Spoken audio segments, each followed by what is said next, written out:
welcome back to After Hours. Today we've got Darren McGarvey.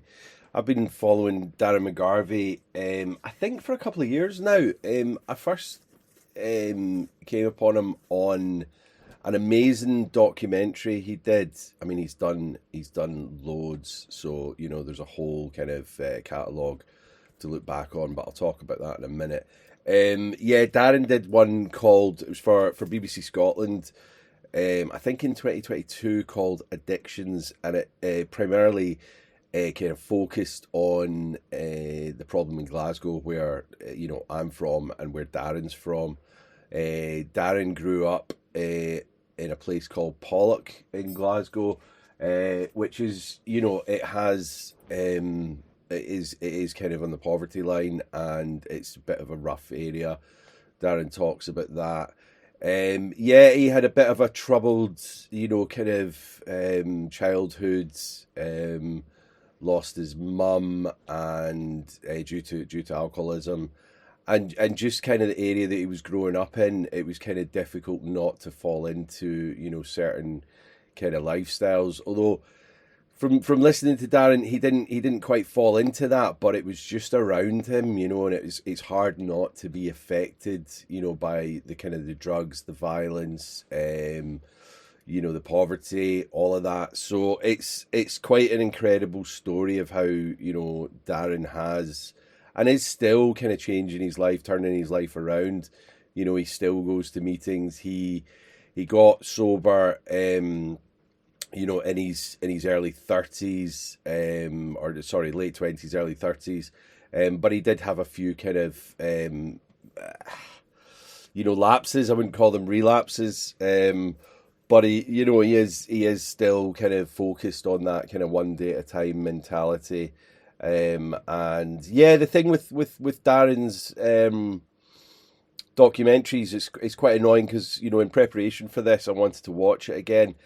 And the only place I could find it was on this. I'll put it in the show notes, but it was on the BBC, and since then they've taken it down. There is another documentary on there, a series that he does called "The State We're In," which is about justice, education, and health. There's 3 parts to that, but his addictions one has been taken down by the BBC. I know things don't last forever. But it brought back to mind the Louis Theroux one that I watched in rehab, called "Drinking to Oblivion." Now I've searched for that.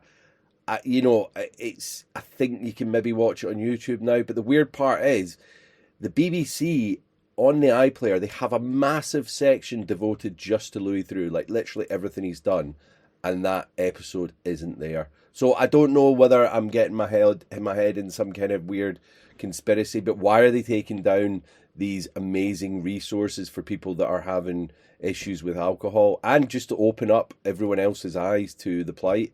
Because they're both fantastic documentaries. I'm going to try and, the one where I found Darren's again it's an education resource website, and because my partner's a teacher, she was able to log in. So you do need like an institution's email address to be able to access it. And it's just frustrating that this amazing documentary isn't just available for all and sundry. So as I say, I will put the link to the education resource website, but it is just frustrating that we can't, that everyone can't watch it. I will try again and see if there is a link to, somewhere else that it's posted, but I can't find it. Anyway, Darren's got an incredible story. It is full of trauma, and there are some trigger warnings to be careful of. So yeah, but Darren is a successful journalist, author. He was in the world of hip hop, as a rap artist, I guess you'd call him, and with his alter ego name Loki. So he has just put that to bed, but we talk about that later on. But the main thing to focus on is how successful Darren has become, since getting sober. So listen for the similarities and not the differences. Here's Darren.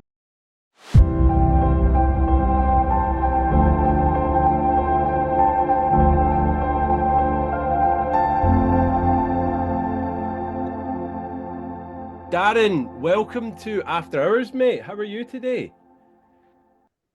I'm very well, Jimmy. How are you? Yeah, I'm good, man. I'm good. Listen, man, I've been kind of following you for a while. You brought out that I mean, I know you've like I've been delving into your catalog now because the one you brought out about Glasgow and addiction on the BBC, I think it was 2022, but they must Mm. have reissued it maybe last year or the year before, and it blew me away, man. So I was really kind of obviously growing up in Glasgow myself. I've not lived there for about 20 odd years now. I'm living in the Isle of Man now, but I spent a lot of time in England, and just seeing that kind of powerful documentary just kind of blew me away, and it kind of brought back home like where I grew up, where we grew up. So do you want to kind of maybe start a wee Yeah, about where you grew up, how was your childhood, and when you had your first kind of drink? of course. I grew up in the 80s and 90s in a housing scheme in Glasgow, which was one of the worst for your various kind of deprivation statistics Right. and the kind of dearth of opportunity. But also, there was a real culture of resistance and activism and campaigning. Hmm. So it was a bit of a dichotomy, because on one hand, a lot of us dealt with the feeling of powerlessness by sort of marinating in the sense of futurelessness Sure. or embracing the shame or becoming kind of prideful about how violent our communities were. Hmm. And that's often just a sort of coping mechanism when there's not a lot going on.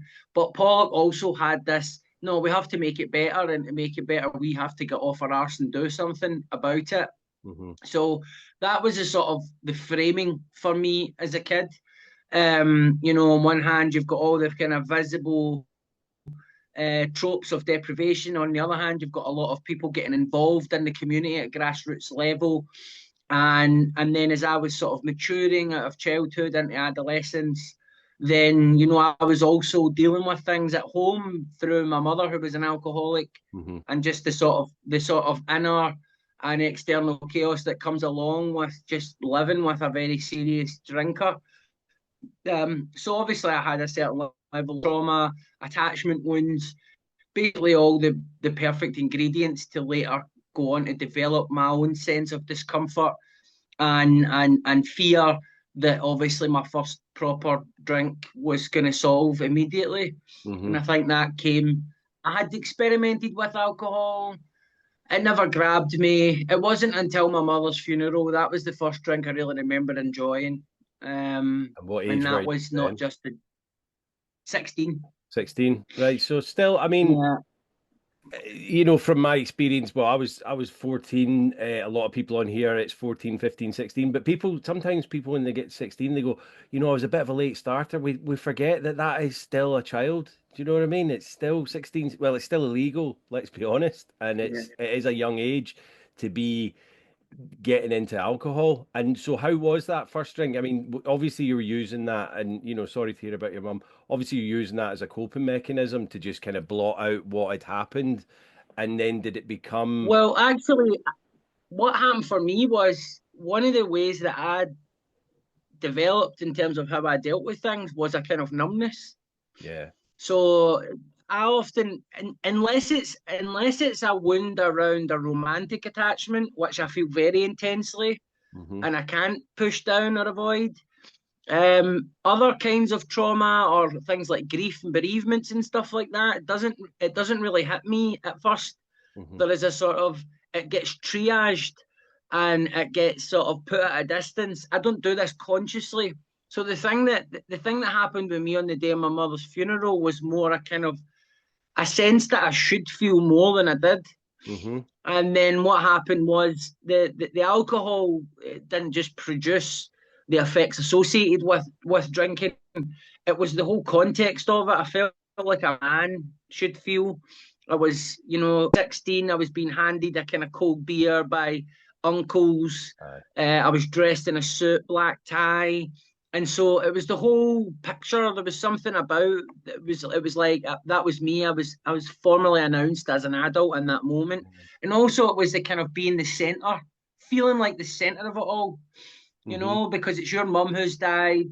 Everyone wants to speak to you. Everyone is concerned for you. And there Mm-hmm. was just something about having the drink that was like the icing on the cake of that moment. And I think that that whole picture was what really engrossed me at first. It wasn't just the drinking; it Mm-hmm. was everything that came with it. Yeah, the feeling of it, and making that kind of transition from boyhood into manhood.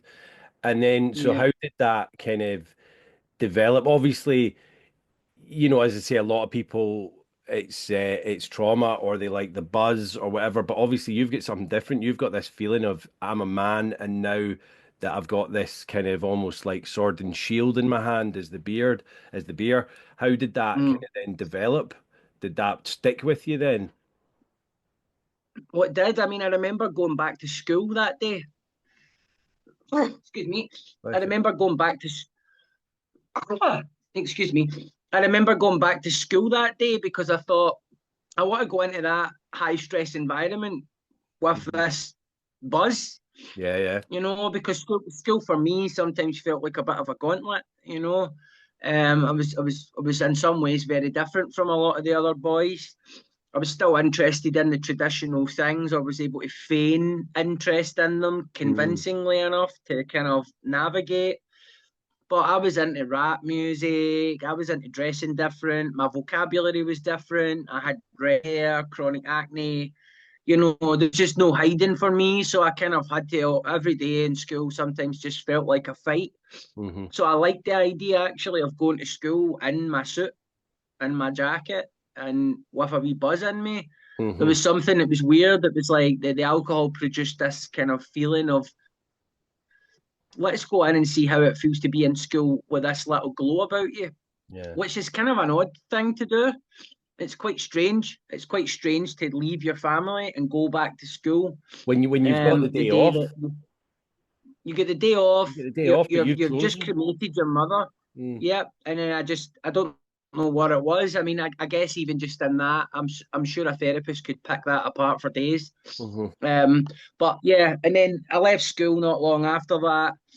It wasn't really until I was kind of out of the house, and I was drinking becoming a sort of social thing, hmm and then eventually I was living on my own after a couple of years in a supported accommodation, and that's where I began to kind of obsess about alcohol. I hadn't become an alcoholic, but I had developed that preoccupation with, do I have alcohol in the house in case I want it? Is there going to be alcohol where I'm going? Will I have enough money to buy alcohol? Will the people I'm hanging about with have some? Do I need to get some for them? Are they going to have some for me? Just all that stuff that normal drinkers don't really deal with. No. And then, I would say give it another couple of years, the drugs started to kick in. I started experimenting with, everything that was available at that time, hmm ecstasy, acid, cocaine. And then obviously you get to the kind of benzos and the downers, which for someone like me were a real treat. hmm That mixing that with alcohol, you start getting yourself into some states. So I'd say I was probably 5 or 6 years of of of of of drinking alcoholically, of using drugs in a way that wasn't safe. And then I started realizing I've got to do something about it. And so what age? I mean, you're saying you went into supported accommodation a couple of years, so would you have been what, about 18, 19 then? Yeah. And then how long did the kind of the alcohol before the drugs kind of ramped up, and just being like, what was that kind of time frame before you started thinking, I need to do something about this? So sorry, Darren, What? just first, I think you're about my age. I'm 45. How old are you? I've just turned 40. Cool. So you're a bit younger than me. So yeah, so but kind Yeah. of the same era, growing up around Glasgow, and, Yeah, and yeah. I you mean, got a the lot of the 80s, the guys I hang about, 90s. yeah, a lot of the guys that I ended up kind of hanging about with were a Mhm. bit older than me anyway. Right, right. Um, so for me, it was, I think one of the catalysts and me following my mother into kind of addiction was that I was on my own very early in life. Yeah. When I left home, So when I was in that supported accommodation project, a lot of my needs were being met because there were staff there and they were helping with various things. I had access to mental health support. But this addiction was kind of bubbling under the surface. And because I was kind of from a young age, pretty articulate for my age and regarded by adults as sort of above average intelligence, Right. I think sometimes that got mistaken for competence, or it got mistaken for emotional intelligence, where, you know, I was able to sound like someone who knew something about life and knew something about themselves. And in many ways I did, but what I struggled with was seeing where I had to put action in order to actually act on these insights that I had. And what I found, it was a bit too late before people began to twig that I had a problem developing, or before I began to before I even knew.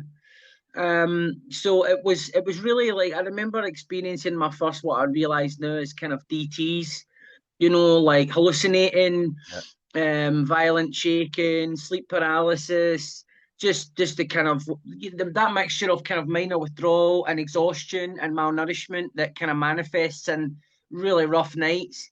And And that was you probably, sorry, were you self-medicating then? Did you know that it was the alcohol or whatever else you were taking that you needed to then get yourself no, feeling better? Right. no. Back then, I was convinced that I had a clinical mental health problem that was undiagnosed. Right. And back then, this is before the kind of drug crisis in Scotland began to take shape. So back then, doctors weren't necessarily armed with the information they're armed with now. So you weren't getting questions about how much do you drink or do you use drugs when you were going in and saying, I could hear voices in my head the other night, or I had a hallucination about a little green goblin running towards me in my bed and I couldn't move. Or going into the GP and kind of knowing the sort of dance you've got to do to get the Valium off them. Yeah. You know, you've just got to kind of give a few keywords. I'm anxious, I can't do anything. The Valium gets prescribed and you run straight to the boozer because you know you've got a few weeks of dodging hangovers, you know, because you can just medicate. But this was just lowering my mood. It was depressing my nervous system. And as the years progressed, what I found was that I was started living in an alternative reality. You know, I kind of adopted this victim mindset, which in the beginning would have been legitimate. You know, I suffered a lot as a child, and then I had a lot of things to deal with as an adolescent. But at some point, I just settled on that as being the whole story, and I became kind of blind to how my behaviour was affecting other people, and very defensive in the face of anyone criticizing me or challenging me on stuff. And so basically there you have the kind of the mental emotional condition of an alcoholic, you know. And that's how I lived until I was really about 29, 30. Right. And then the last 10 years of my life, I've been, you know, a couple of slips on the way, but I've been more or less sober for the last 10 years. Wow, that's amazing. And so what did you kind of get to the point and go, right, this is it, I need to do something about it? And then what kind of tools and things did you put in place to get yourself clean and sober? Well, there were a few different kind of rock bottoms for me. There was a lot of swearing off it and maybe going to meetings or doing a bit of reading on stuff, and then kind of gradually slipping back into it again because I wasn't aware of what it was I was suffering from. I didn't understand that ultimately I had a thinking problem where over years I developed a habit of dealing with every problem with alcohol. And so my brain was just in the habit of dealing with anything that was emotionally intense or stressful with a drink. But I didn't understand that then sets up having the drink, and then that then sets up losing control of how much you drink. Yeah. So I didn't have a defense against having that first drink for a few years. So I would get sober for maybe a month, a couple of months. Then I would go out for one night or have a couple of drinks, and then gradually this would lead back to that place of kind of rock bottom. It would mean relationships breaking down. It would mean sometimes, you know, kind of minor police involvement, all red flags that it's all heading in the wrong direction. And then I think it was 2012, the Christmas of 2012, my relationship broke down. I got sacked from a job that I was working with young offenders because I was turning up and I was under the influence, you Mm. know, Yeah. or I wasn't in a kind of a emotional condition really to be in that sort of environment. I was just unreliable and flaky, Hmm. and so I kind of I sort of dwelled on that and marinated in the self pity over the Christmas New Year, as many of us do, and then it was kind of maybe 2nd, 3rd of January. Hmm. I just decided I just experienced a loss of the desire to drink, Right. and so I just stopped.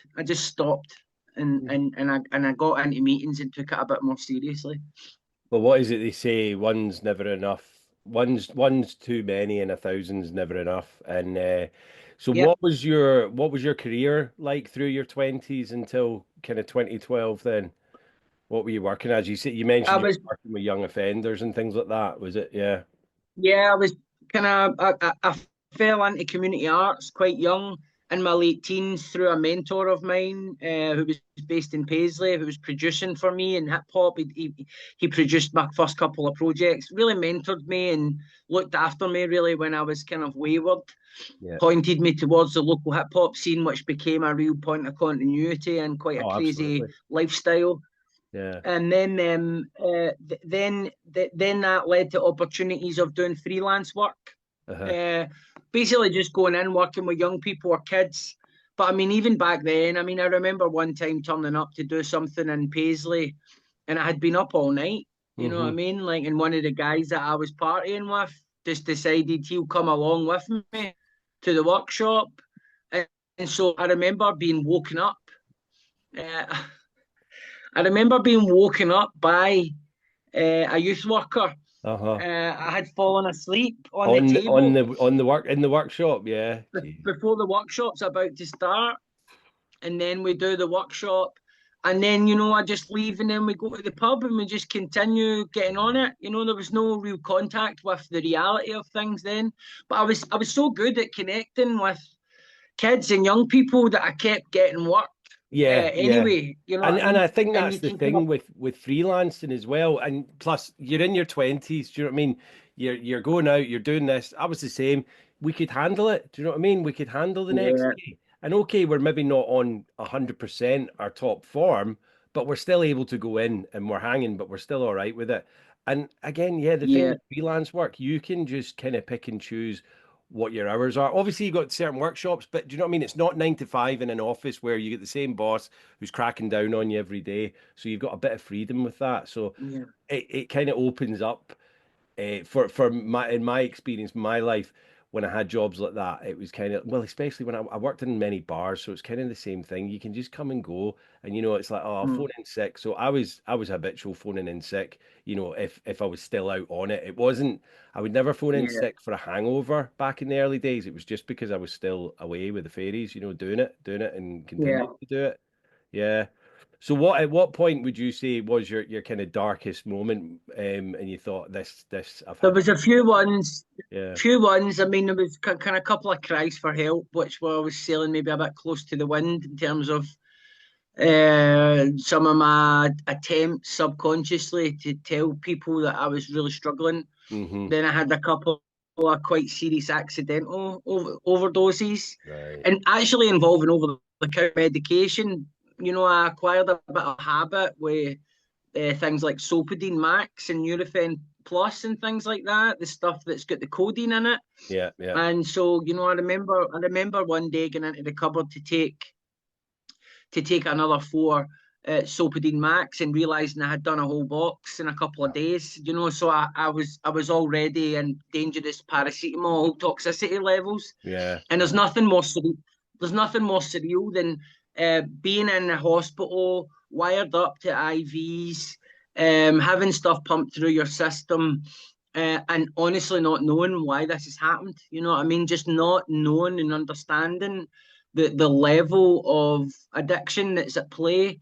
And that was just in college. I was in college studying journalism at this point. So by that point, I'm off the drink, Mm-hmm. but I'm struggling with other things. Yeah. Um, so I've not quite got that. I've not quite completely understood it's for me abstinence from all mood and mind altering substances is what's required.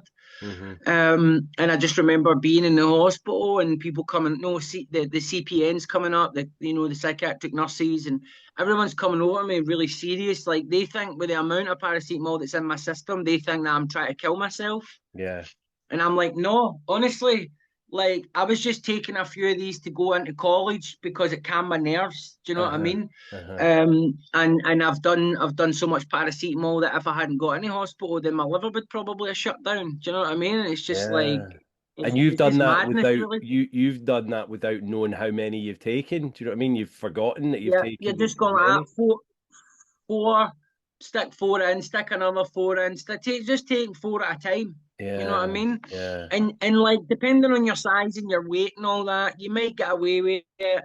Depending on the healthiness of your liver, there's lots of variables. But basically, what I was doing was life threatening, and it was for the most meager amount of codeine. You know what I Yeah. mean? Yeah. Yeah. I Yeah. remember talking to a sponsor at the time, and the sponsor was just like, "If you've got, if is there no way you can just get the hydrocodone?" Do you know what I mean? His thought was, if I've got this addiction and I'm not ready to stop, what I'm doing is the least safe, least efficient way Yeah. to do it. Yeah. Do you know Yeah. what I Yeah. mean? So he's Yeah. worried about my actual liver packing in, and he's like, if you're gonna do it, try and just get codeine. You don't need the paracetamol.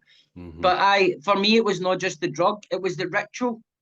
Yeah. You go to the chemist, you get the thing, Yeah. it's in your bag. You go home, you listen to the tablets dissolving in the water, you Yeah. drink it, and suddenly, before the drug's even taken effect, all of the discomfort you're experiencing, the minor withdrawal, all of the anxiety, it goes away before the drug's even in your system Yeah. because the body knows the drug is coming. And all Uh-huh. that, I found all of that just as addictive as the substances was the kind of acquiring the thing, planning the thing, the secrecy of it all. All of Yeah. that stuff was part of the addiction for me. It's absolute madness. When you said that there, I've mentioned it before, but like well, this is when my, because I'm coming up to 5 years sober and clean in August this year, and Good on you. thanks, man. 5 years plus, I was in Hull with my ex-partner, and I would wait until I'd lost jobs, many jobs, and they were all in their last tether with me. It was her and her two kids, and they were kind of minors, so they didn't really know what was going on. But I would wait, and I'd be sat downstairs. There'd be no booze in the house because I'd have drank it all my hiding places, and I'd be sat there. And I remember this one morning, hanging, absolutely just rattling away. They're about to go out to school and work. As soon as they've gone, I've bolted up to the shop, well, as quick as I could in that state, got my half bottle of vodka because that was all I was going to have that day. I would have had more, but I got my little square bottle of Glens. Do you know what I mean? And I remember walking out the shop, and I thought, right, and I put it in my jacket, and as soon as it was in my jacket, I felt all right. The rattling kind of stopped because Yeah, I knew I was going to be able to drink it. And then I would just wander like a 2 minute down the road where it was clear from people, and then I would just start sipping it. But I knew it was coming, so the rattling just totally yeah, stopped, and I was kind of yeah, back on track, and then I could function. And it's yeah. horrible, isn't it? And I think that shows the power of the mind Yeah, because before you've even introduced the substance your body is craving in order to soothe the withdrawals, before that is even in your body's calming down. yeah, Normally, we associate addiction with the substance, yeah, and the substance going back into the body. That's what takes away the withdrawal. But I hear time and time again, coke addicts, heroin addicts describing when they decide to acquire the thing and hmm, successfully they've scored whatever it is, that they have bodily reactions that kind of that show that there is a power of belief in the hmm, mind that can override physical withdrawal. And I think that once we get a grip on that the power of the mind, and we start to leverage that in order to deal with the addiction, yeah, and we start to leverage that power in order to confront the truth of things, then we really are dealing with a power. We are dealing with a great power that we get access to. yeah. Because it's beaten me time and time again. The only time that I've not experienced any obsessive thoughts, any thoughts of using at all at all for nearly 3 years, which is the longest period that I've been free, not just from drugs, but from tinkering with the idea that I might go back to it in certain circumstances. And while that clarity of thought needs to be maintained through certain things that I do on a weekly basis, then for me it's a fair deal. It's a fair deal. And are you still so you're saying that you're thinking of going back to you're not thinking of going back to the drugs, but the thoughts, the intrusive thoughts of that, is that including alcohol as well as that? And just kind of Yeah. everything? Yeah. And are you still going to the meetings then? Are you still kind of an avid Yeah, user of I'm that? kind of I realized for me that whatever skepticism or reservations I have about the kind of 12-step fellowships, that when I follow suggestions and when I'm actually just in contact frequently Yeah. with other people experiencing this problem, then it connects me to something that helps. Yeah. And my life seems to be more stable and seems to improve, and I seem to be able to cope with adversity better when things get tough for me occasionally. When life starts happening, Yeah. there's ruptures in relationships, there's stress, there's financial things going on. Then I've learned to move closer to that community and really lean on the support that's there. Yeah. And it's not just the support of people validating how you feel, but it's also people who challenge you. And I need that. You know what I mean? I need somebody to say, right, okay, what's your part in this, Darren? Yeah. What's your part in this? Because And that makes me humble. that was paramount for me. Definitely at the beginning, I went to NA, and it really just listening to the similarities, what was suggested of me. Now I did my training last year. I'm a trained peer mentor for we've got a charity over here called Motivate, which is it's alcohol, drugs, gambling addiction. So it started off as the alcohol hub, but now it's kind of encompassing all of them. So it's good for me to kind of stay in that community. And obviously with my Instagram and doing what I'm doing on the podcast, this is keeping me grounded, because somebody a while back, right back at the beginning, they said to me, don't let recovery, define who you are. And you know what? The more and more that sometimes rattles about in my head, the more and more I think I do want recovery to define me, because alcohol defined the whole first part of my life, and I'm happy that recovery is defining the second part. And as Yeah. you say, it keeps you grounded, doesn't it? It keeps you in that kind of atmosphere and support and Yeah. just hope. For me, it's like, for me, I think that, and this is not a kind of life hack, this is not a cliche. The thing that really helps me is when I'm giving up my time Hmm. to help other people, whether that is to support my groups, to keep the doors open for people coming in, whether that's working with other people, taking them through a program, being available to people who need support. This stuff, even though sometimes I can't be arsed, or sometimes I think I don't need this, I recognize that voice that says that as the voice that leads to me picking up the drink. Yeah. So the voice that says, no, Darren, you're different from these guys because you're successful. Look at all the things you've achieved. You're living in a different world now. You're not in that poverty world and all of that sort of stuff. You weren't really traumatized. You dramatized a lot of that stuff. You're actually cool. You're actually fine. Don't worry about all of that. See, when that voice comes in, really that voice is just, it's very patiently building a case that one day it's going to be okay for me to pick up a drink. You know what I mean? Like, that's how it works. It's like a little barrister in the back of my mind that's just building a case that one day in the right circumstances, I'll go, fuck it, let's do this. And so I hear that voice. Sometimes I listen to it for maybe a bit longer than I should. But eventually, I'll be back at my meeting. I'll be on the phone. I'll be helping out on the helpline. I'll be doing whatever I need to do. And most of the time I'm kind of like, oh man, I could be doing something else.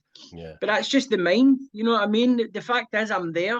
The fact is that I've physically went to do the thing that even if I don't want to do it, which is a mark of gratitude, a mark of humility, and a mark of discipline. And these, for me, are the ingredients of my recovery. And when I'm lacking those things, that's when life starts to feel too hard for me to cope with. Hmm.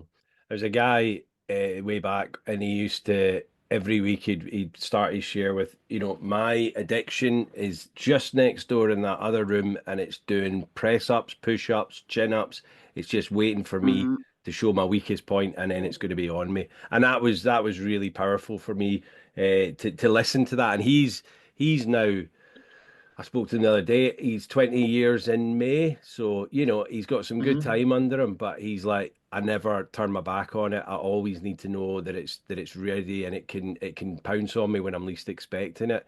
So you said there, you're successful, and Jesus, Darren, you are. Do you know what I mean? You're on BBC Scotland and things like that. So when did that kind of start, kind of making a turnaround in your life and get those opportunities?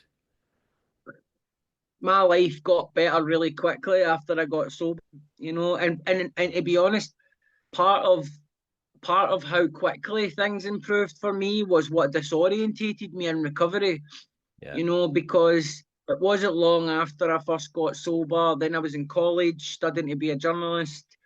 Then I came out of college and I had built a following based on campaigning and activism and political writing around Scottish independence. Hmm.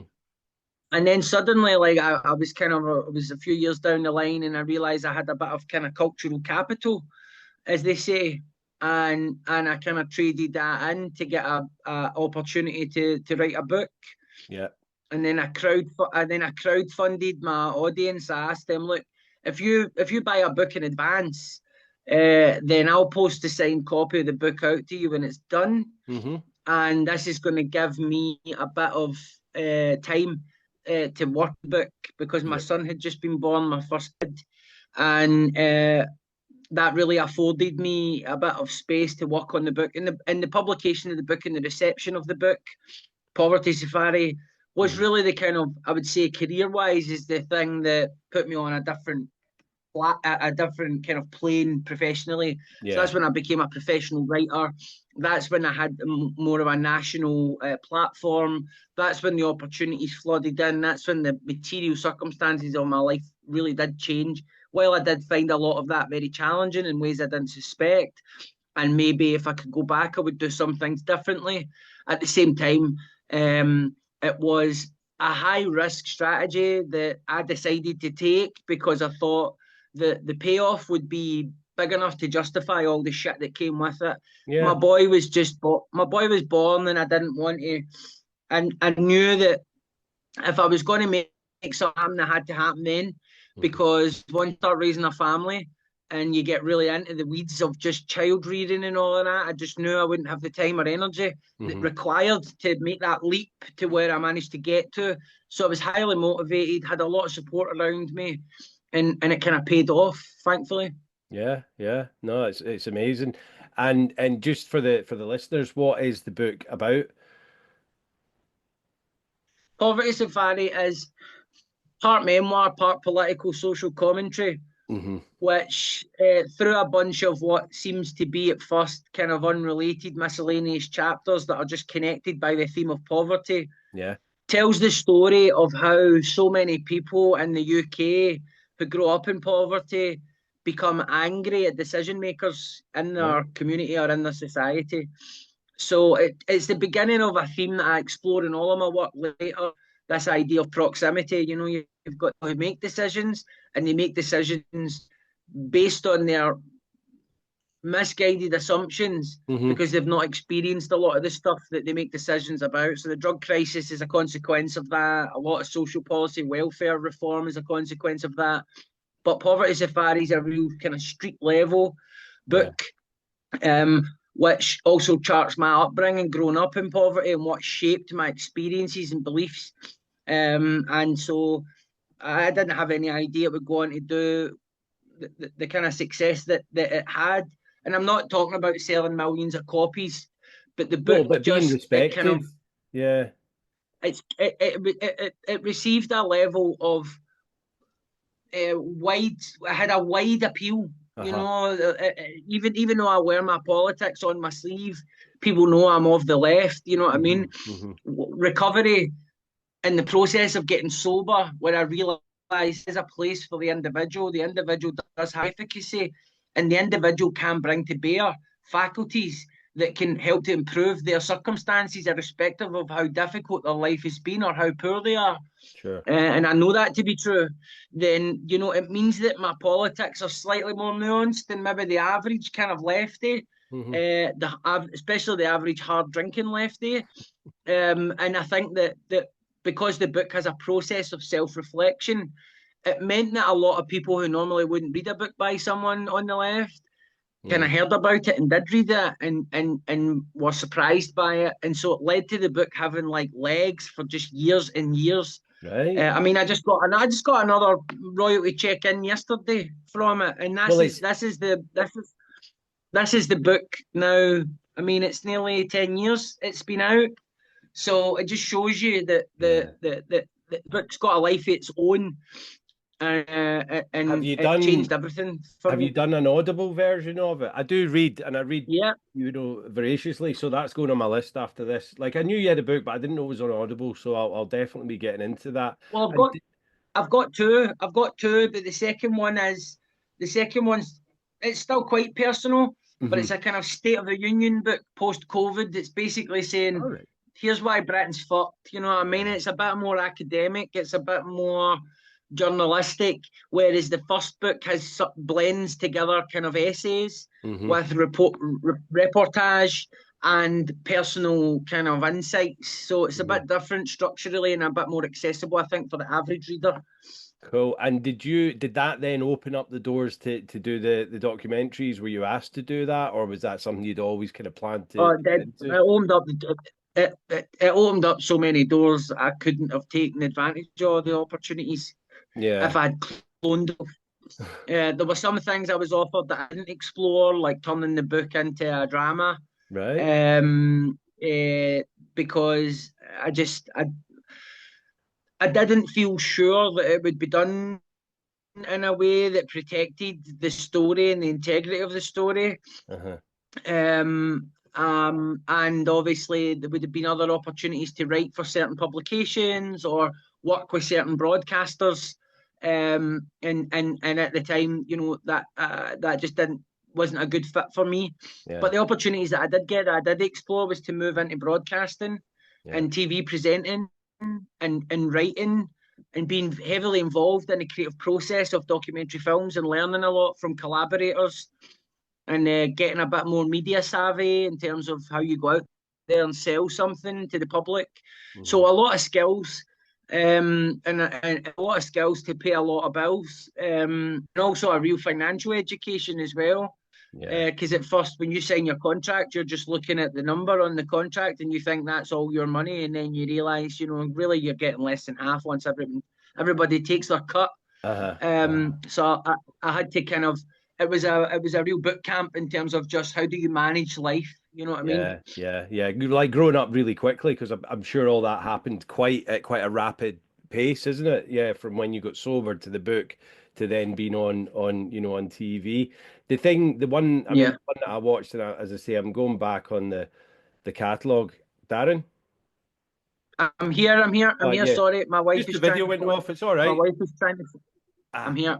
and so yeah, so it was Addictions. I think that's what it's called. The one I watched, and it was about basically alcohol in Glasgow, and just the way it's shot, the scene when you're in the hospital, you've spoken to the guy, um, and he's obviously he's kind of he's got the belly with the fluid and all that, but then you go in, the Yeah. woman doesn't want the cameras in, and you come out and you're just because you can see that she's going to go back out and drink. And I think that's what I got from it. That Yeah. she knows they're telling her, listen, you need to stop this. She's already pretty much too far gone, but they're saying, don't go back Yeah. out.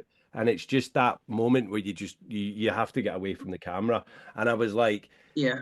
that could have been any one of us. Do you know what I mean? Because it's like, and people watch that and they go, well, why is she just not stopping? Do you know what I mean? But unless you're actually in it and you know how Yeah. hard it is to stop, that's the point in this, and it's like we need to just keep banging this drum and not, you know, it's Alcoholics Anonymous or Narcotics Anonymous. It's this anonymous thing. We need to break down these stigmas and start getting people out there that, like, it's anyone that's dealing with this problem. It doesn't matter that you're not a homeless person sitting on a park bench with a bottle and a brown paper bag. You know, it's everyone. There's so many. Yeah. It doesn't discriminate. Yeah, it's when you see someone in that state where they're being told one drink could kill you, and Yeah. they're still bargaining with the idea of having half a glass of wine at a certain time of day. Um, or someone who's has had a leg amputated as a result of intravenous drug use, who continues to inject in the other leg that they do have. It's when you're confronted with those cases, people losing their children, people spending lives in the criminal justice system, Hmm. and you realise that addiction, while there might have been a choice at some stage, often once we lose the ability to choose, Yeah. then it's too late, you know. And what we need sometimes is a kind of cataclysmic event or a catastrophe that brings a sort of temporary window of lucidity Hmm. into our life where we can see the true gravity of our problem and get the support that we need. Of course, some people, the situation is too grave for whatever reason, mentally, psychologically, they just can't see, or they don't have people around them that can point them in the right direction. Hmm. Some people's rock bottom is going to be death. Yeah. And that was certainly the case for my mother and many other people that I know, friends and family. But this idea that the addicts out in the street are choosing to behave like that, that's that's a that's that's such a gross misunderstanding Yeah. of the issue that unfortunately still holds a lot of weight in public opinion. Hmm. And I can see why people come to that conclusion. In a sense, they're right. There is a choice that does come into play at some stage.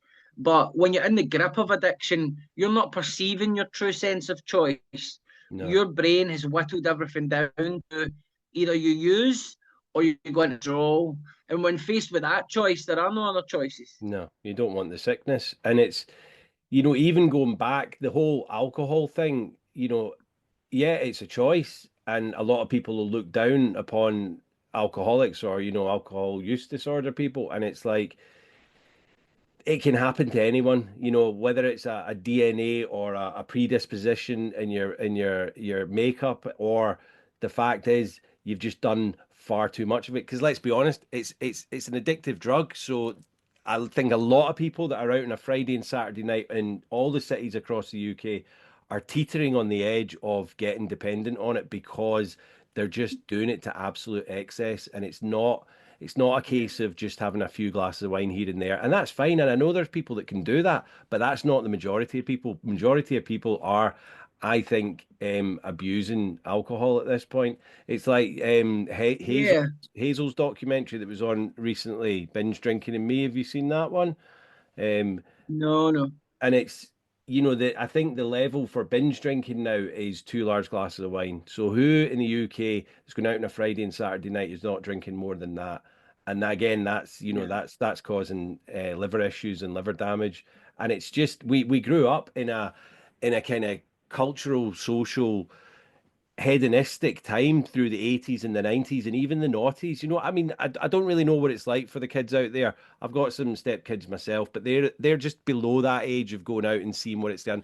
I do think the kids are kind of getting a bit more savvy, but for us growing up, what was on TV? You know, it was everywhere. It was just excess. It was, if you wanted to be these yeah, idols in a band, or, you know, this, or even, you know, hip hop like you were into, it was all drugs, it was all alcohol, and, you know, fast cars and women, and that's what we've grown up with. So to say we've got a choice, yeah. it's almost like majority of people are being pushed into it because it's just what we do, isn't it? You know, as a society.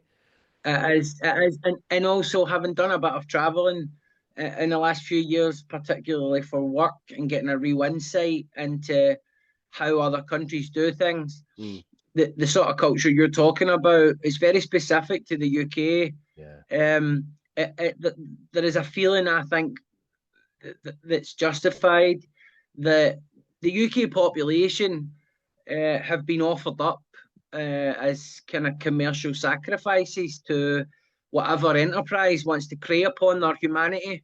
and their weakness and their vulnerability and their stress, and sell them temporary solutions that are really mounting up as massive public health crises. And then the government in the UK and across the UK really just exists to clean up the mess or manage the mess that's left from handing a blank check to your Smirnoff and your Bacardis and your Coca-Colas and your GlaxoSmithKlines and all of the rest of it. And that's no, I'm coming at this just from a firm grasp of the economics of all of these massive industries, Mm-hmm. and the fact that if people in the UK stopped and changed their lifestyles today, Mm-hmm. then the GDP of this country would collapse. You know, it would collapse because either some people would be incapable of continuing with their ordinary work and productivity without the support of these crutches they use, Mm-hmm. or if they cease to use them, then it would knock millions and billions off of the value of companies straight away. And Yeah. so it's kind of baked into our economic model that we are not armed with the facts about how to live healthily. Even people who don't have a physical dependency on alcohol, they'll become very anxious at the idea of going out, night out without the prospect of a drink, and that itself is a kind of dependency. The levels to which we drink. Anyone who's ever been in an A&E on a Saturday night or a Friday night will know. Our hospitals, our police, everything is overrun by people who are behaving problematically as a result of being under the influence of alcohol. Yeah. And government guidelines on how many units you should consume, or government guidelines on how you know what to do if you're under the influence of drugs and all this sort of stuff. It's all window dressing. You need action. You need to say. You need to take a long strategy of trying to change the culture Yeah. around drinking, the way maybe we have with smoking. Smoking's been banned. There's Yeah. a stigma that attached to smoking now, and they're phasing it out. Where if you're born after a certain date, then you're not going to be able to buy cigarettes. It's Yeah. banned. Yeah. And they need to take that approach to alcohol, eventually, because it's out of control in the UK. I mean, I saw, and a lot of these things that I'm learning since getting sober, the fact that it is really bad for you. I didn't really realize how bad it was Mm. for you until I stopped and started researching it. 7 different types of cancers.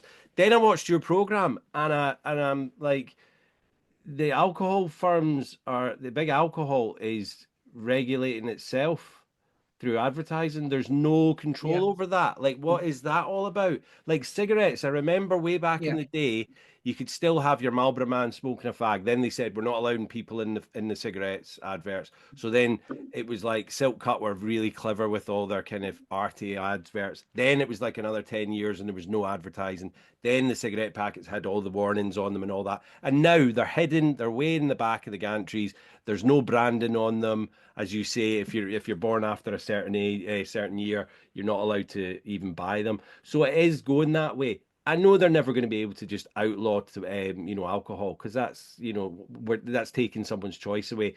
And yeah, people have got these fine bouquets of expensive bottles of wine or whiskey and all that, and they've spent millions or thousands on them. So I know I'm not pulling the wool over my eyes. I know it's not going away, but something needs to be done, and we need to start waking people up to the dangers of it because the majority of them don't know, and it's mental. yeah. And I think COVID as well. You really seen a kind of fork in the road where people who didn't drink a lot started to drink even less or stop altogether, Yeah, whereas the people who did rely on it started to up the amount that they were drinking yeah, through COVID, and then that's kind of followed afterwards. So you're seeing an explosion in mental health crisis, you're seeing an explosion in suicide rate, and there's just no way that alcohol doesn't play a role in some of that. You know what I hmm, mean? Like hmm, a lot of people, they end up in a place where they feel that there's no point in living anymore because of the havoc that alcohol wreaks on the brain and the hmm. mind and the nervous system, and your peaks and troughs and your hangovers and just all of the bullshit that comes with excess drinking. But it's unfortunately, your big your big alcohol lobby's very powerful, like the gambling lobby, and it'll take a long time to get a grip on that, which is why those of us who have found the solution to this particular problem, that's why our work in communities or raising awareness through things like this that you're doing is so important. Because for a lot of people in this time where public services are overrun, and where there is no leadership from politicians at this issue, then it really falls to us in the community to be the first responders and to be the people who can rise to that challenge. And what better way to give someone hope than to say, I know what it was like. I remember what it was like to be in your position, and I've managed to turn my life around, and here's how I did it. Yeah. And that's the difficult part because, I've got a lot of friends that still drink and, a lot of them listen to my podcast and all that. In fact, one said he doesn't want to listen to it because he knows I'll probably persuade him not to drink by listening to the podcast. But yeah, so difficult to tell people this is what it's like from this side of the fence. Do you know what I mean? Until you're actually on this side, it's really difficult to say what you're doing is actually you're just poisoning yourself every day. Darren, do you want to tell us a little bit about your trauma industrial complex that you're working on just now? Yeah, sure. It's a book with a companion live show that will be out in August, published on Penguin, and the show will be at the Edinburgh Fringe. And ultimately, the book is a bit of a departure from the usual subject matter that I tackle. In this book, what I want to focus on, or what I do focus on, is the recent salience of trauma as a concept, as a pop psychology topic. People talk constantly now about the impact of trauma. It frames debates on public health, mental health, addiction, criminal justice.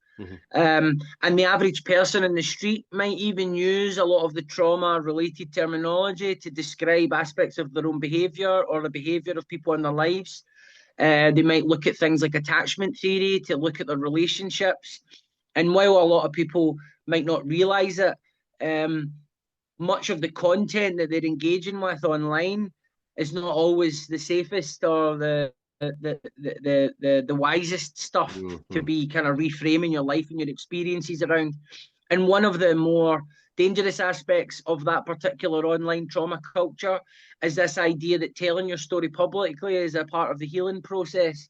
And as someone who's talked publicly about traumatic experiences, I've learned that while there is a catharsis and a sense of meaning, and you might be able to help people, there are a lot of negative consequences that can come from doing that people are not very well prepared for in a culture where confession is now a marketable product.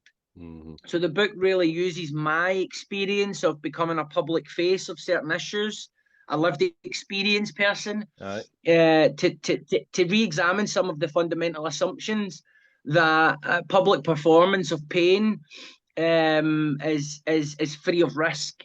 Because if you have active trauma, you're not as healed as you think, or you have people in your life who don't want to see the story being told publicly, then that's going to trigger you. That's going to open wounds for you, and that's going to make you more vulnerable than you would have realised. And this culture of talking publicly about things we've been through is much more widespread than people think. And really, the book is examining a lot of that stuff, and it's saying, look, we've all had bad experiences, and everyone's story could possibly help someone. But before we commit it to public property and talk about our lives in the public square, there are some things we might want to do. One of them is the story true? Would it hold up in a court of law? How much of it is a fabrication in order to create continuity in your story of your life? And how much of it actually happened exactly the way you say it happened? What role does victimhood play in how we frame our experiences? Because everyone's a victim and a perpetrator of something. Even those of us who've experienced extreme abuse or neglect, if we understand trauma correctly, we understand that sometimes that wound will manifest as a harm for others around us at some point in life. Those of us who acquire addictions, for example. And how many of us build an identity around these stories of pain, and how true are those identities, or how authentic are those identities really? So it'll be a tough read for some people. It'll Yeah. be quite challenging, but I think also hopefully kind of timely and useful in a debate that sometimes has swung too far in the affirm only direction when it comes to how we see our own pain. And I'm looking forward to seeing what the reception will be. It sounds awesome. I mean, I remember, and you'll probably know this, A Million Little Pieces by James Frey. Yeah, Yeah, so that was, I mean, it was a great book at the time. Someone gave it to me, and they were obviously giving it to me for a reason, but I just read it and went, oh, it's a good book. And then all the hullabaloo came out that, he'd fabricated a lot of it and it wasn't true and he shouldn't have done it as a memoir and blah, blah, blah, blah. But, from my point of view at the time, it was a good book. And had I known it was given to me as a kind of guide from what I was going through, I had no idea. It probably mm-hmm. would have helped me. But I think it's like what you're Mm-hmm. saying. He was advertising it as a memoir, and the fact that it was a memoir, I was like, oh my God, somebody actually went through all this. And then when I found out afterwards it wasn't actually true, I was like, I wanted to go and find out actually how much of it was true, but we never really Yeah, found out on that. So yeah, no, that sounds fascinating, man. And yeah. you're only doing it at the Edinburgh Fringe. You're not coming to the Isle of Man then, no? Depending on how the book does, Yeah, then I will do a tour. cool. But that'll probably come in 2026 to support the kind of publication of the paperback. Absolutely. Um, but I'll not take it in for granted, but it'll be a busy year for me nonetheless. Yeah, So yeah. I'll be about. Well, it's good to get in before you've gone absolutely crazy busy with all the rest of it. So, yeah, my last Absolutely. little bit would be if you could go back to kind of when your drinking and using became a problem in your life, would you Mm. take the other path? Do you know what I mean? If you could go back and say, right, which path am I going to go on? I don't know because the path that I did take is what led me to where I am now. I think if I could change anything, it would be the pain caused to other people. Yeah, Because when you're drinking alcoholically, you're living in a delusion, and in order to maintain and reinforce the walls of that delusion, you have to shut out the truth and anyone who tells the truth out it. And this means that people get hurt, hearts get broken, yeah, people get betrayed. Um, I was occasionally, maybe more than I'd like to admit, a bit of a mean person with the mm, words. I could cut people down very efficiently if I had to. Um, and I still carry a lot of the regret for things that I said or ways that I behaved that were selfish or entitled. mhm, All while thinking myself the good guy and thinking myself the victim. yeah, It's very kind of pernicious how you can move from victim to perpetrator, and not even recognize it. You know yeah, what I mean? And that's a big theme in the book, funnily enough, as well. So mhm, I would go back maybe and I don't know, apply some semblance of self awareness, but at the same time, I've done a lot of repair work on a lot of the things that I yeah. know that I've done wrong. And anything I know about, my door is open. If anyone wants to let me know, I'll be happy to make amends wherever. And that's the best most of us can hope for, to be Yeah, honest. yeah, absolutely. And I'll put all of your Instagram and all the books and the upcoming tour as well on the show notes. But if you were to, so a lot of the people that are listening to, some of them are gray area drinkers, or they might be as bad as you or myself, and they're just trying to start out. What advice would you give to them if they're just kind of starting out Well, there? look, a lot of them will be wrestling with the idea of, am I an alcoholic? Do Yeah. I drink too much? And they'll be preoccupied with how much they drink, or when they drink, or who they drink with, or how they behave when they're drunk, and how they feel when they're hungover. And I think the thing to really simplify it for them is normal temperate drinkers don't have these dilemmas. They Mm, don't have that existential dread about nature of their drinking. yeah. They're not in a constant dialogue with themselves about, is this too much? Did I drink too much? A normal drinker is the sort of person who stops once they start to feel that the alcohol is having too much of an effect on them. Mm, They just naturally go, okay, I've had enough. So if you're having that debate with yourself, the answer to your question, do I have a problem, is probably yes. Yeah. and you need to start from there, and start looking for evidence to support that hypothesis instead of looking for evidence to disprove it. Because all the evidence that you've got a problem's already there. You just need to accept it. Yeah, yeah, yeah. Good words, good words. And you do a little bit of, is it Loki? Yeah, Is that your alter that's ego? my that's my hip hop persona. Yeah, That's the yeah, sort of yeah. that's been my kind of. I took that name on. I guess that's the name I gave to all my character defects. Actually, in hindsight, I took that name on about 17, Yeah, and I yeah. rapped under that name for 20 years, and I just kind of retired that alias last year. Actually, with my Last last year. album under that name, Yeah, yeah. But it's which is amazing part to of have all my these. journey of It's amazing to have all carry these on. different outlets as well. So, when I saw that, I was like, right, I need to listen to some of this, and it's really good, man. So it's a shame that you've retired it, Thank but you. it's life gets in the way of certain things as well. And are you Well, married? it's also attachments. It's also attachments, isn't it? It's me. I'm at a point now where the new frontier of my life is letting go of old attachments, Yeah. because there are certain aspects of my identity that don't serve me anymore or that aren't authentic. Hmm. I'm not a radical. I'm not a political revolutionary. I'm approaching middle age. I have two children. I'm a professional writer with a mainstream audience. Hmm. And but these pretensions deep down that I want to appeal and be seen as accepted by people who are like super radical and fuck the government and all of Hmm. that sort of stuff. And while I still have a critical mind and an analytical mind, at the same time, I have to be authentic to myself because if I'm living in disharmony, I'm creating conditions. Do you know what I mean, for this illness of addiction to come back in? And so letting go of Loki and moving on was a way of saying, the tools in Loki's box are not the tools I need as a 40-year-old father of two anymore. And I'll take whatever criticism comes with that or whatever judgment comes with that, if any. And that's part of me moving forward in life, I think. I like it. I like it. Anything else you want to add to the listeners then? Oh, not at all, man. Just if you're interested in anything I had to say, you can just catch me on social media or look for my documentaries online or BBC iPlayer. Yeah. It's a pretty big rabbit hole once you start getting into it. So have fun if you do descend. Yeah, will do. Well, thanks very much for your time today, Darren. It's been an absolute pleasure talking to you, mate. As I say, I've been looking forward to this for a while, and I'm glad you kind of agreed to come on. So thank you, pal. No worries, my man. Thanks very much. Take it easy, man. Bye bye. Bye bye. Thank you, Darren.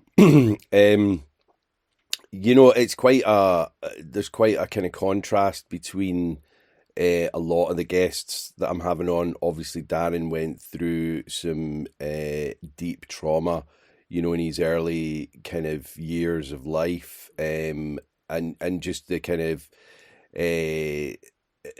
social upbringing that he was involved in, and having his mother being an alcoholic for, I guess, like, the majority of his life before he lost her. Just absolute tragedy. And, but he's kind of, he recognized that it was a problem and that he didn't want to live his life like that. So he made steps to get out of it.